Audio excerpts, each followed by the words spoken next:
They said he wasn't ready. Drafted in the 5th round, benched behind aging veterans and unproven rookies, and thrown into a depth chart designed to bury him. Shedeur Sanders wasn't supposed to make noise in Cleveland. He was supposed to fade into the background, a footnote behind names like Joe Flacco, Dillon Gabriel, and even an injured Kenny Pickett. The owner didn't want him.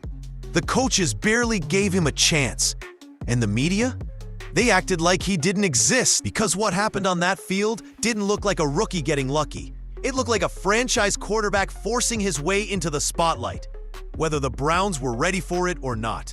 And after what we saw on day 7, there's no going back.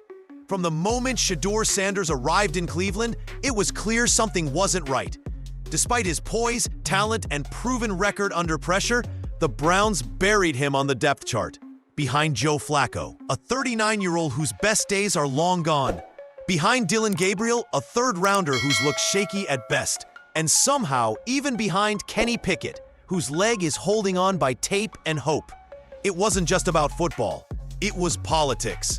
Owner Jimmy Haslam didn't want Shedeur, and he didn't hide it. When asked about the pick, he shrugged off responsibility, saying GM Andrew Berry made that call. Translation? If Shedeur failed, it wouldn't be on him. That's not leadership. That's damage control. Meanwhile, head coach Kevin Stefanski tried to play it cool. "We're rotating guys," he told the media. "We want to see what everyone can do." But 7 straight days of Shedeur throwing to undrafted rookies while Gabriel ran with the starters? That's not evaluation. That's a smokescreen. They called his reps a dog bone. Just a little treat. A throwaway chance. But the truth? That dog bone was the moment Shedeur flipped the entire QB room on its head. And the coaches weren't ready. It was supposed to be nothing. A small reward for Shedeur Sanders. That's how the Browns framed it. Just a couple of snaps against the starting defense. No big deal. But what happened next forced everyone to shut up and pay attention. The Browns' top defense is no joke. Myles Garrett doesn't take plays off.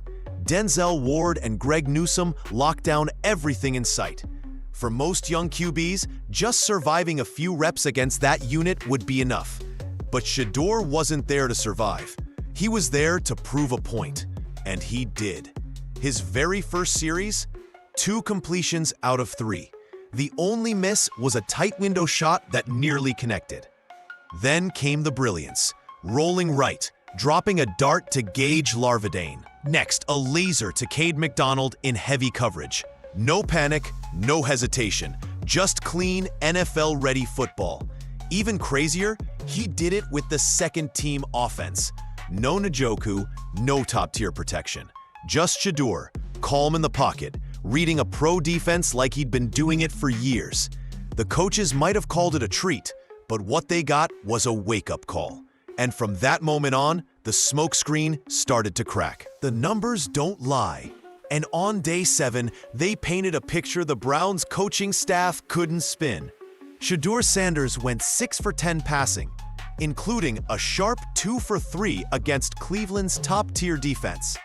Every throw had intent, tight windows, perfect timing, and calm execution. These weren't short, safe dump-offs. These were NFL throws against NFL starters. And he made them with a cast of undrafted rookies running routes.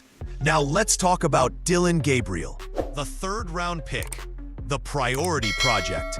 He got the first-team offense and the second-team defense. A quarterback's dream scenario. What did he do with it? 6 completions on 11 attempts, 1 touchdown, and a whole lot of nothing. 1 throw sailed. Another was nearly picked. The touchdown? A 5-yard toss Gage Larvadain turned into magic with a juke and a sprint. Gabriel didn't make that play, the receiver did. And yet the gap in treatment remains. Gabriel keeps getting chances. Shedeur keeps earning crumbs. If the roles were reversed, you can bet the headlines would scream, "Shedeur struggles again." But with Gabriel, it's always, he needs more time. Shedeur's making the most of scraps. Gabriel's wasting gold. And the gap between them? It's getting harder to cover up. NFL players know the truth long before the coaches admit it. You can't fake command. You can't force chemistry. And on day 7, when Shedeur Sanders stepped into the huddle, something shifted. He didn't just make plays, he controlled the moment. Calm in chaos, cool under fire. He hit tough throws like he belonged there, and the guys around him felt it. You could see it in the sideline reactions. Eyes were locked in, heads were nodding, teammates were watching, and more importantly, they were buying in. Now look at Dillon Gabriel. Sure, he got the loudest cheer of the day, but not for anything he did. Gage Larthadane caught a short pass and turned it into a highlight. The reaction wasn't for the throw, it was for the move. Gabriel looked relieved, not confident. And the players knew it. Behind the scenes, it's becoming obvious. Shedeur is the one teammates trust when the pocket collapses. He doesn't flinch. He doesn't blame. He leads. And that's what gets noticed in NFL locker rooms. Not media rankings, not draft status. Real presence. Right now, Shedeur Sanders is building something powerful. Not just stats, but loyalty. And that's the kind of momentum coaches can't ignore forever. Just days before Shedeur Sanders, but after day 7, that throwaway line didn't age well. It exploded because Shedeur didn't flame out. He shined. He did what Dillon Gabriel hasn't done once: lead a clean, composed drive against elite defenders under real pressure. And suddenly, Haslam's attempt to shift blame looked less like smart business and more like a complete misfire. Fans weren't quiet about it either. Social media caught fire with side-by-side comparisons, throwing Haslam's words into the spotlight. He didn't even want Shedeur, one tweet read, racking up thousands of likes. Another post simply played Shedeur's highlight throws over Haslam's interview. No caption needed. The internet got the point. This wasn't just a PR blunder. It was a reminder that the front office tried to downplay a quarterback who's now outperforming everyone in camp. Haslam thought he could deflect criticism. Instead, he gave Shedeur more motivation and gave Browns fans one more reason to question who's really in charge. If Dillon Gabriel had done what Shedeur Sanders did on day 7, it would have led every segment on ESPN. NFL Network would have rolled the clips on repeat. Headlines would scream, "QB of the future?" And social media would crown him the next big thing. But because it was Shedeur, everything got quiet. No feature segments, no analyst hype, just silence. Like it never happened. And that silence is louder than any headline. Because Shedeur went toe-to-toe with Cleveland's starting defense, top-tier, playoff-caliber talent, and delivered strikes like a seasoned pro. This wasn't mop-up duty. It was a pressure test, and he passed. So why the hush? Is it the 5th-round label, the last name, or something deeper? Like the fact that Shedeur was never part of the league's plan. He didn't come with the marketing buzz or the golden boy draft slot. He wasn't supposed to win. But here's the thing, he is. And people are noticing. Fans are posting the clips. Reddit threads are heating up. And the Browns community sees what's happening, even if the national media pretends not to. The cover story is cracking. And the more Shedeur proves it on the field, the harder it gets to keep him out of the spotlight.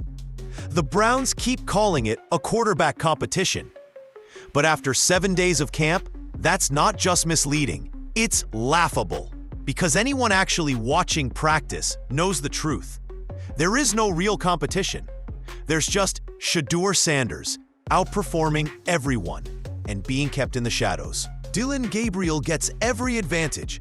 First team snaps, top receivers, clean pockets, and still, he can't separate himself. Meanwhile, Shedeur works with backup linemen and undrafted receivers and still manages to shine. The gap isn't shrinking, it's growing. But instead of letting the results speak, the coaches keep hiding behind phrases like, "just mixing it up," and "we want to evaluate everyone." Come on, nobody's buying that anymore. Gabriel has flopped. Joe Flacco is 39. Kenny Pickett can barely stay upright. Shedeur is the only one trending up. But giving him more snaps means admitting they got it wrong. That the fifth rounder is better than the guy they drafted 2 rounds earlier. And that's a truth the Browns clearly don't want to face. So instead of a fair fight, they've staged a cover-up. But here's the problem. You can't cover up momentum. And Shedeur's is becoming impossible to ignore. Every day the Browns keep Shedeur Sanders buried on the depth chart is a day wasted. Joe Flacco, he's a walking relic. Kenny Pickett, still limping. Dylan Abriel, he's gotten more chances than anyone and has done less with them every single time. Meanwhile, Shedeur just keeps climbing. Quietly, consistently, relentlessly. This isn't about potential anymore. It's about production. Shedeur isn't developing. He's delivering. He's leading huddles, reading defenses, making NFL-level throws with third-string weapons.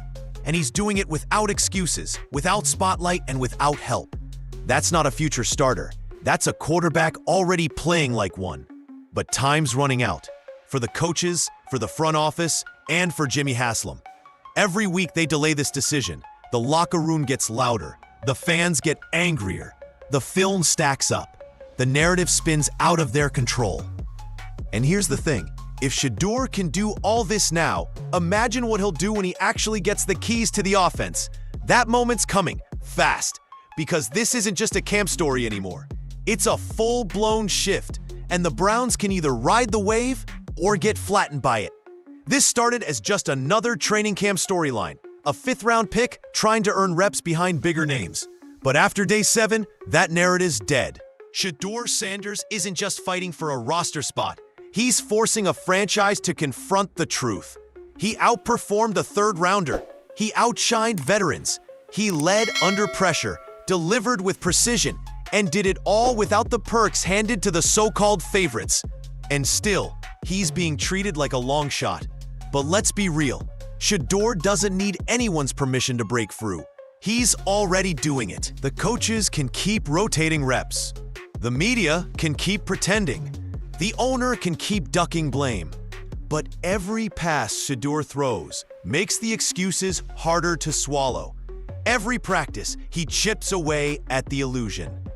Because talent can't be buried forever. Not when it's this obvious. So now, it's not a question of if Shedeur Sanders becomes the Browns' QB1. It's a question of when. And when that moment comes, Cleveland won't just have a new quarterback. They'll have a new identity. One built on grit, leadership, and a guy who was doubted from the start, until he made it impossible not to believe.